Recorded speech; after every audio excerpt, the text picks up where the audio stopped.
네. 성평등가족부에서 추진한 촉법소년 연령기준 공론화 조율 결과에 대해 보고드리겠습니다. 먼저 추진 배경입니다. 최근 촉법소년 범죄 증가에 따라 형사 미성년자 연령을 존중해야 한다는 의견이 제기되고 이에 따른 찬반이 대립함에 따라 논쟁점을 정리하고 다양한 의견을 수렴하기 위해 지난 2월 말 사회적 공론화를 시작하였습니다. 주요 추진 사항입니다.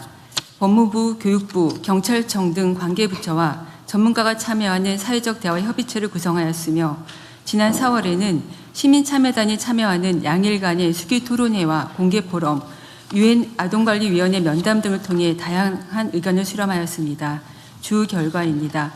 먼저 쟁점을 보면 촉법소년 사건은 법원의 심리 불개시 및 불처분 비율이 보호처분 비율보다 높고 강력범죄가 아닌 절도와 폭력의 비중이 높습니다.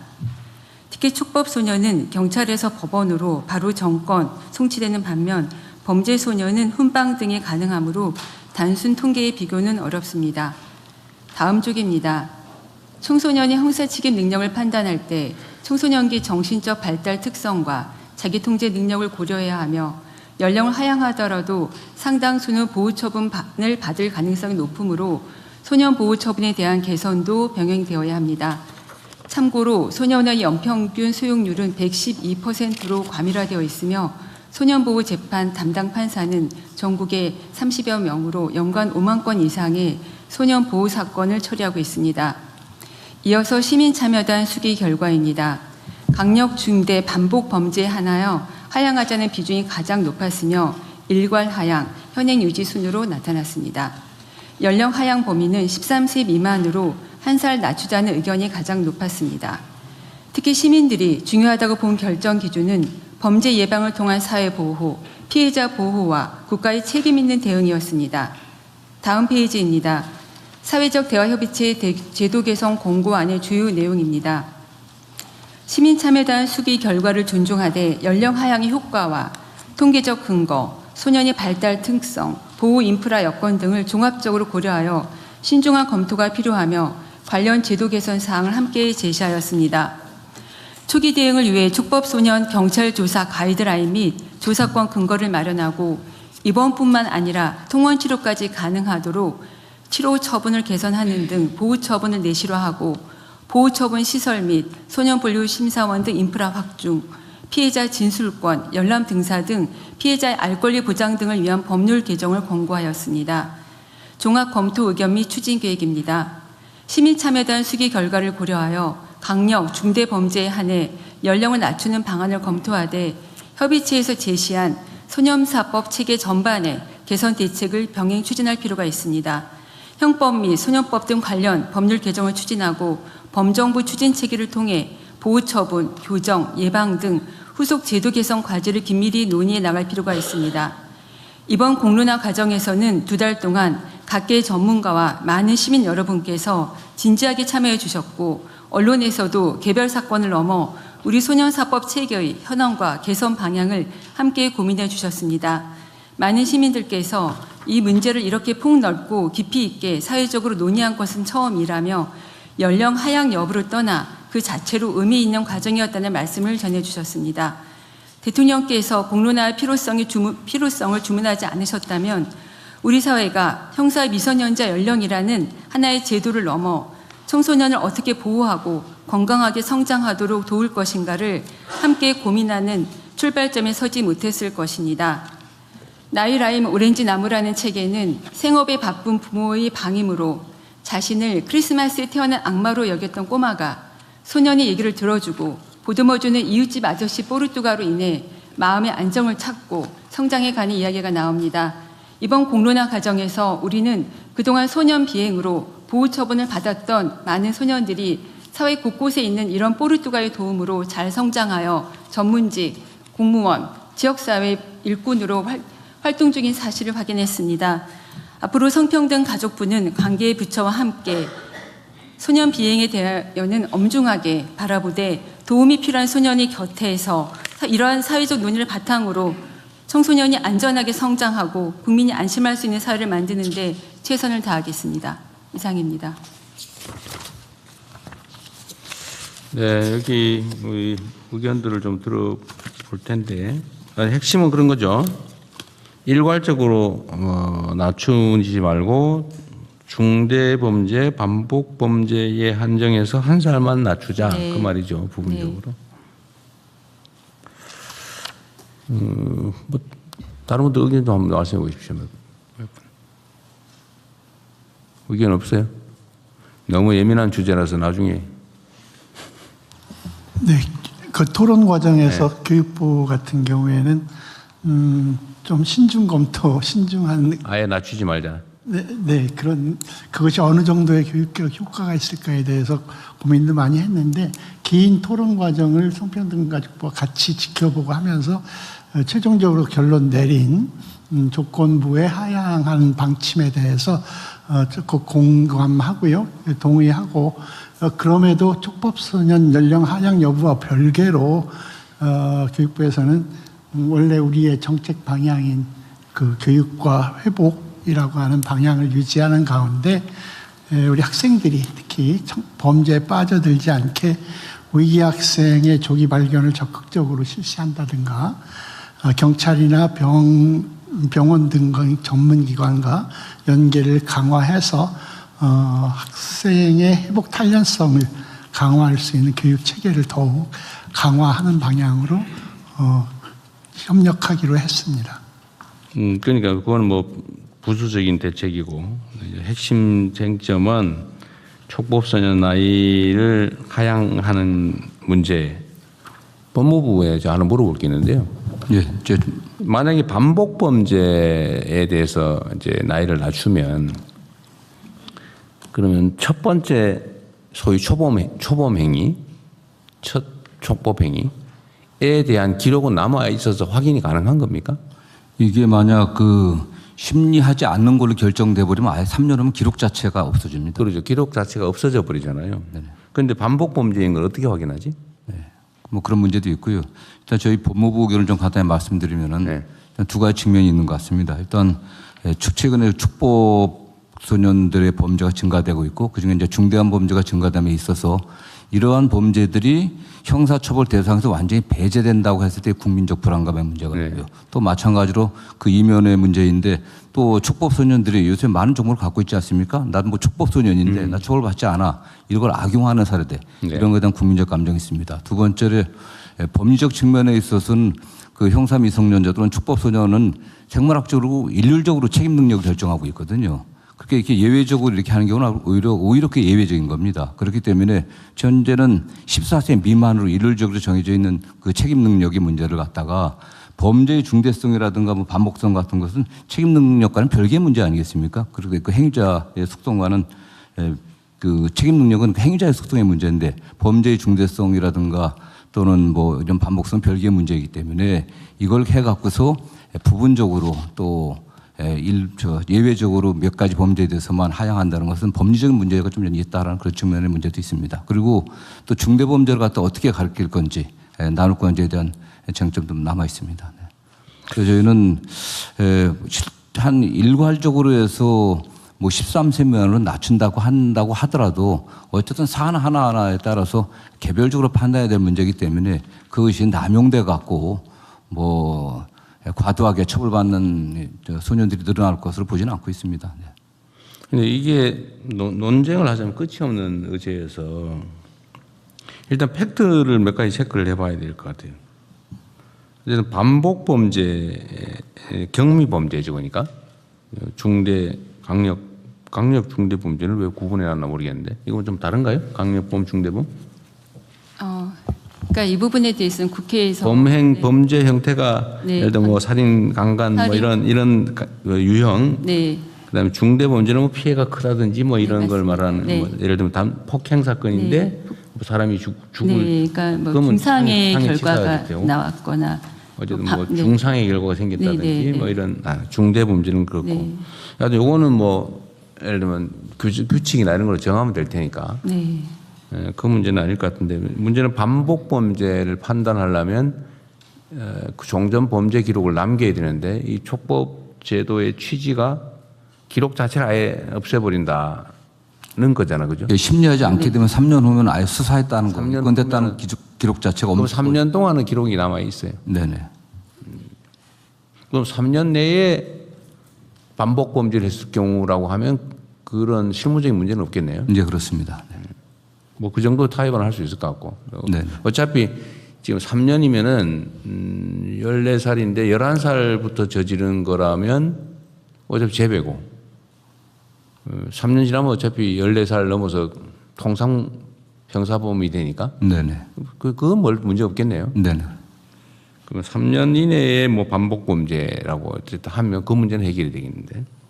근데 강력범, 중대범을 어떻게 정할 거냐? 뭐 이거는 뭐 사회적 합의를 통해서든 어떻게 정하면 되긴 한데. 예, 그렇습니다. 문제는 일률적으로 낮출 거냐 말 거냐. 근데 낮춰야 된다는 거에 대해서는 별로 이견이 없는 것 같아요. 지금은 어떻습니까? 낮추면 안 된다. 현재 상태를 유지해야 된다. 그건 아닌 것 같죠. 예. 지금 자료를 보면 낮춰야 된다는 분들이 꽤 높은 비율로 나오고 있지 않습니까? 근데 그것은 낮추면 안 된다. 낮춰야 한다. 낮춰야 한다. 별로 그거는 뭐 이견은 없으신 그러면 네. 그 낮춘다. 이건 일단 정하고 두 번째로 일률적으로 낮출 거냐, 중대범죄로 낮출 거냐. 네. 일률적으로 낮춘다면 몇 살까지 낮출 거냐. 일률적으로 낮추는 거를 뭐 2살씩 하는 건 너무 과한 것 같긴 하네요. 지금 일단 만약에 논의한다면 1살 정도 일률적으로. 예, 그렇습니다. 네. 일률적으로 한다면 한 살. 근데 중대범죄에 대해서는 어떻게 할 거냐 그러면. 근데 요즘 실제로 저런 거 있지 않나요? 아니 뭐 물론 뭐 언론 보도라고 하는 게 약간 선정성이 있어서 극히 예외적인 경우가 주로 보도되긴 하지만 아까 본부장가 말씀하신 것처럼 나 처벌 안 받아라고 하면서 그 저지르는 장면도 있더라고요. 네네. 그런 걸 보면 일정한 경우에는 한 살만으로 부족하지 않나요? 예를 들면 12살인데 무슨 살인행위나 중범죄를 알면서 저지를 수도 있잖아, 그죠? 그럴 경우가 있을 수 있지 네, 않습니까? 그렇습니다. 네. 네. 그 길을 이용할 수도 있겠고. 근데 지금 수기 과정에서 말씀 주신 것은 네. 중대 반복 그 강력 범죄에 대해서는 13세 그러니까 한 살. 13세라도 예, 그 범죄에 대해서 예, 그거는 일률적으로 낮추지 말고 그냥 얘기는 여기 어쨌든 성평등 가족부 의견은 일률적으로 낮추지 말고 특정 범죄에 대해서만 한 살만 낮추자 그 말이잖아. 네. 부분적으로 한 살. 그렇습니다. 그 말이잖아. 부분 한 살. 네, 부분적으로 네, 한 살만 맞습니다. 낮추자. 근데 그거 너무 미약하지 않냐 그런 생각이 드는 거죠. 그리고 전 세계적으로 12세 하는 경우도 꽤 많지 않나요? 12세, 13세. 네. 어쨌든 이런 쟁점이 있어요. 일률적으로는 낮추지 말자가 결론인데 지금은 의견은 그런 거죠. 일률적으로 낮추지 말고 중대 강력 반복 범죄만 한 살 낮추자. 부분적으로 한 살. 예, 그렇습니다. 원래는 아예 안 낮추고 현상 유지하는 걸로 의견들이 많았다고 하던데 전문가들 의견은. 네. 국민들께서 촉법소년 이하라고 하면 처분을 안 받는 것으로 어떤 처벌도 안 받는 것으로 많이 오해하는데 사실상 소년원 2년간의 장기 소년 송치까지 가능한 꽤 중대한 처분이 뒤따른다는 것을 잘 모르셨던 것 같습니다. 2년 최대 2년 소년원 송치 2년. 네, 맞습니다. 그래서 직접 촉법소년을 담당했던 회사님 말씀으로는 오히려 14세, 15세 소년보다 촉법소년이 소년을 송치라면 더 중대한 처분을 받을 수 있다. 그런 점들이 좀 국민들이 모르고 계시는 것 같다는 말씀도 주셨습니다. 지금 14세 미만이라도 네, 소년은 송치할 수 있다. 장기 2년은 송치까지 가능합니다. 지금 그 14세 미만도 어쨌든 촉법 소년이라고 해서 처분이 가능하긴 예, 한데 가능합니다. 네네. 그 한계는 또 몇 살까지? 어떤 한계 말씀하십니까? 7살까지도 돼?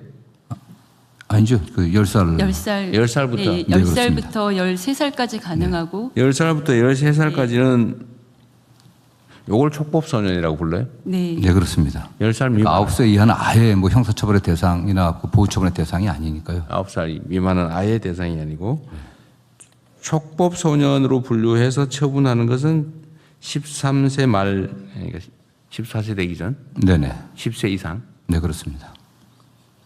10세부터 13세는 4년간인가요? 그래서 10살, 11살, 12살, 13살, 4년간입니다. 11살, 12살, 13살.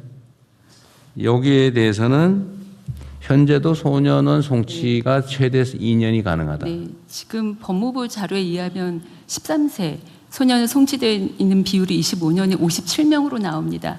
그러니까 촉법 소년이라고 해서 결코 면제되는 게 아니라는 것을 저는 촉법 연령대 소년들이 분명히 알고 그 부분에 대해서 교육부에서 성평등보다 함께 저희가 적극적인 교육을 해야 된다고 생각합니다. 자, 9세 미만은 처벌 제재가 전혀 없고 네, 그렇습니다. 10세부터 13세까지는 촉법소년으로 최대 소년원 2년 송치가 가능하고 네, 그렇습니다. 14세부터 18세까지는 소년범이라고 해가지고 유기징역만 네, 징역형도 가능하고 또 소년 그 보호처분도 가능하고. 무기징역까지 가능한 거예요? 아니면 유기징역만 가능한 네. 거예요? 장단기를 정해서 유기징역까지만 선고가 가능한 거예요? 그렇습니다. 네. 그건 소년범이고 이제 네. 18세가 넘으면 성인범으로 뭐 그냥 형법 일반적으로 다 적용되는 거죠. 참 어려운 주제예요. 중대 강력범죄만 소년범으로 처벌하자. 근데 이게 현재 이제 의견이죠. 네, 현재도 실제 그 소년법 전담 판사들은 뭐 14세나 15세 같은 경우도 일반 형사범으로 처벌하는 게 거의 매우 드뭅니다.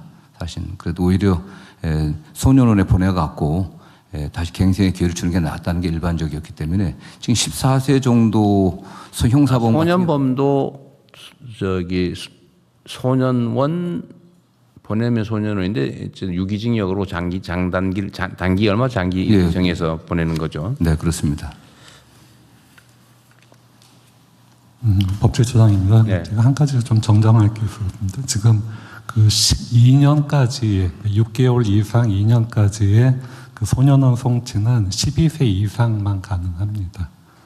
12세 이상. 예, 네. 6개월 이하의 경우에는 12세 이하도 가능하고 11은 6개월 이하. 12부터 13은 2년까지 가는. 소년범이 되면 요새는 20년까지인가요? 장기 20년? 장기 10년이고 10년. 단기 5년입니다. 아, 소년범은 또 네. 10년.